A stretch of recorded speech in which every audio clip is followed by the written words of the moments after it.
wa lahul hamdu wa huwa ala kulli shay'in qadir. Amma ba'du, yan uwa musulmi, assalamu alaikum wa rahmatullahi wa barakatuh. Godiya ta tabbata ga Allah maɗaukakin sarki. Muna gode masa godiya mara iyaka. Tsira da amincin Allah su ƙara tabbata ga annabi Muhammad sallallahu alaihi wasallam da iyalan gidansa da sahabbansa da wanda suka biyo bayansa da kyautatawa har ya zuwa ranar da Allah zai nannaɗe ƙasa da wanda suke cikinta. Bayan haka, a daidai wannan lokaci nake gabatar da takaitacciyar nasiha akan abin da ya shafi ibada daga cikin ibadu da addinin musulunci ya zo da su, wato shine ibada ta karatun alkur'ani mai girma. Hakika Allah maɗaukakin sarki ya saukar da littafinsa zuwa ga annabi Muhammad sallallahu alaihi wasallama cikin shekara 23, 13 a Makka, 10 a cikin Madina.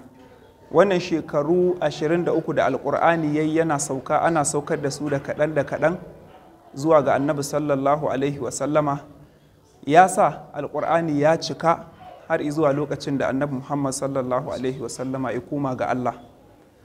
So, wannan shi ne kaɗan daga cikin yadda ƙur'ani ya sauka, wanda kuma maganar Allah ce subhanahu wa ta'ala. Lalle Allah ya yi umarni da a karanta shi. Dukkanin wani musulmi, mace ko namiji, ƙarami ko babba, an umarce shi da ya karanta alƙur'ani mai girma. Karatun alƙur'ani yana da daraja da ba za ta misaltu ba, sannan kuma yana da falala wacce ba ta da iyaka.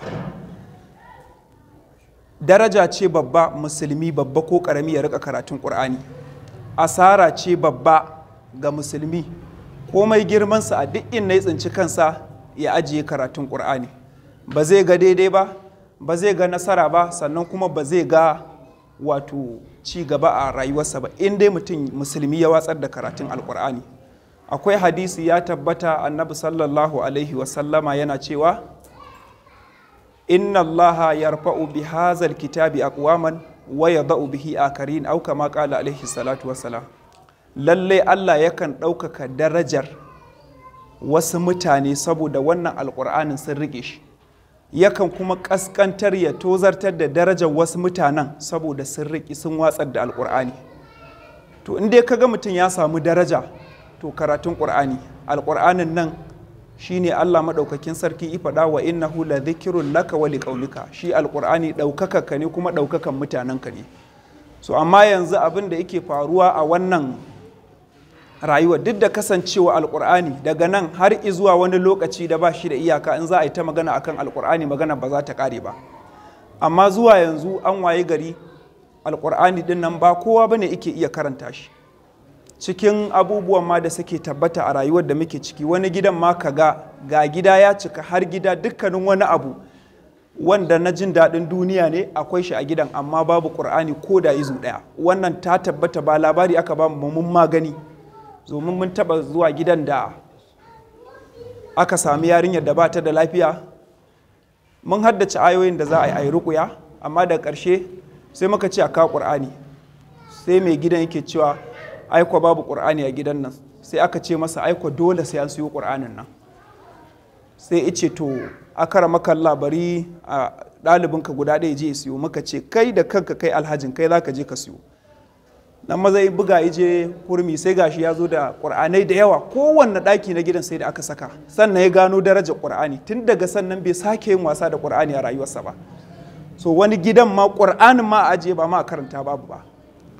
So kar mutum ya zama suhufi. In aka ce suhufi shine wanda ba shi da malami sai dai takarda, sai dai ka kunna waya, ko ba waya ba, sai dai ka kunna gidan rediyo ka kamo daidai inda ake karatun, kawai ka ɗan kunna ka ɗan ji, shikenan iya haka ya isa. Mutum ba zai iya karanta da kansa, bayan kuma so ake mutum ya karanta ƙur'anin nan da kansa. Daraja ce babba in kana karatun ƙur'ani. Duk wasu matsaloli za su ka ƙarshe in dai mutum yana karatun ƙur'ani. Normal karatu, ba mutum ya ɗauki karatun ƙur'ani akan sai ka gama uzurorinka ka yi firi sai ka ce to tun da ba na komai barin duba littafin Allah ba. Wannan ba shi ne kana son ƙur'ani ba. A ranar gobe kiyama ma kuma ba zai maka, a ranar gobe kiyama kuma ba zai yi maka, ba zai cete ka ba, saboda ya tabbata alƙur'ani zai yi ceto, haka hadisi ma zai yi ceto, haka haka azumi zai yi ceto.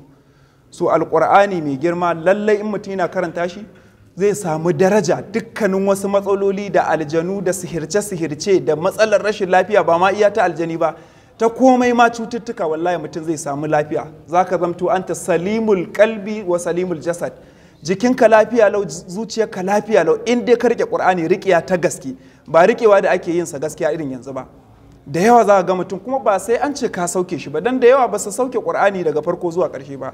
Iya inda ka iya kai ta biya shi, ka ware lokaci cikin dare ko da rana ko kuma da magariba ka rika biya shi, sannan ka rika kunna ana saurara. Wannan shine cikakken wanda yake karatun Qur'ani, kuma za ga darajarsa. Akwai surori da yawa wanda an faɗi amfaninsu, daga ciki akwai suratul Baqara, za ka ga amfanin tan kana karanta a ranar gobe kiyama. Daga ciki akwai suratul Tabarakal Lazi biyadihil mulku, wato almani'a, ya zo a hadisi ana kiranta almani'a. Takan yi duk ƙoƙarin da za ta ga ba a yi maka azaba a kabari ban kana karanta ta. Tabarakal Lazi biyadihil mulku. Daga ciki akwai ayatul kursiyu.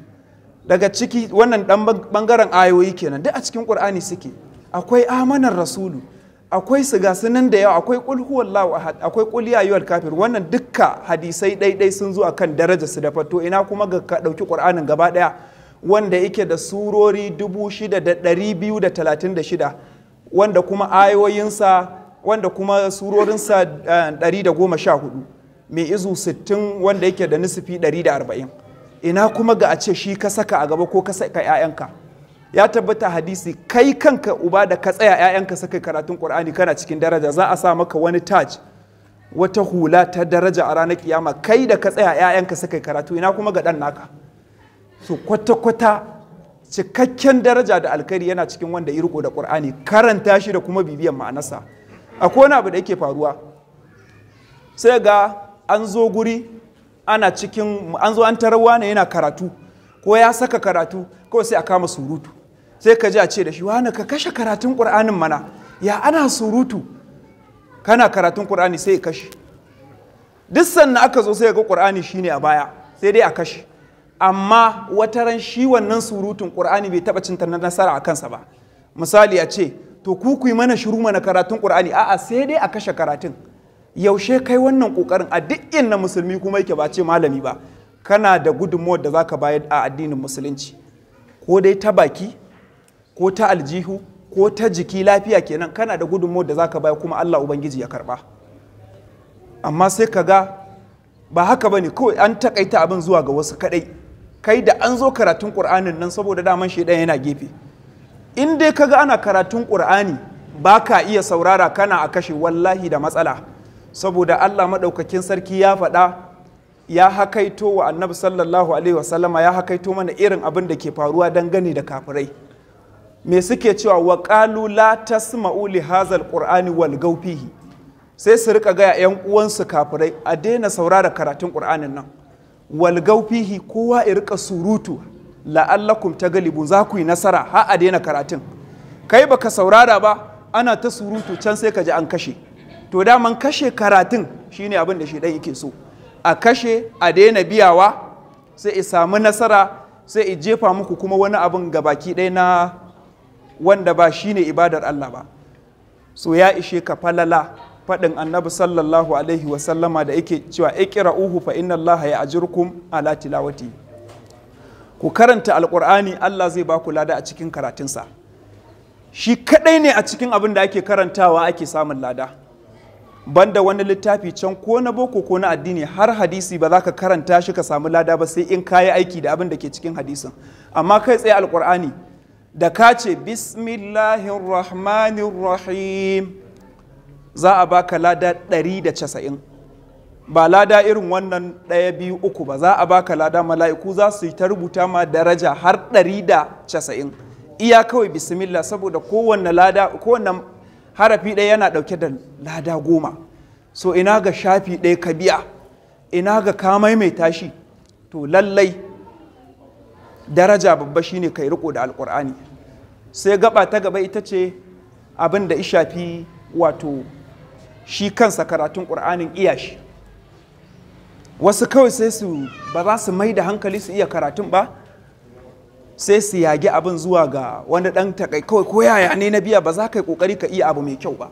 Iya abu mai kyau kuma shine babbar daraja wanda ya kamata kai komai in kana son sa mai kyau, to shi ma karatun Qur'ani yi ƙoƙari ka iya mai kyau, surorin ka iya biya su da kyau, shine za ka samu duk darajar da ake ta nema. So ga al'imam ya zo, muna roƙon Allah ya ba mu alkhairi, Allah ya datar da mu. Assalamu alaikum.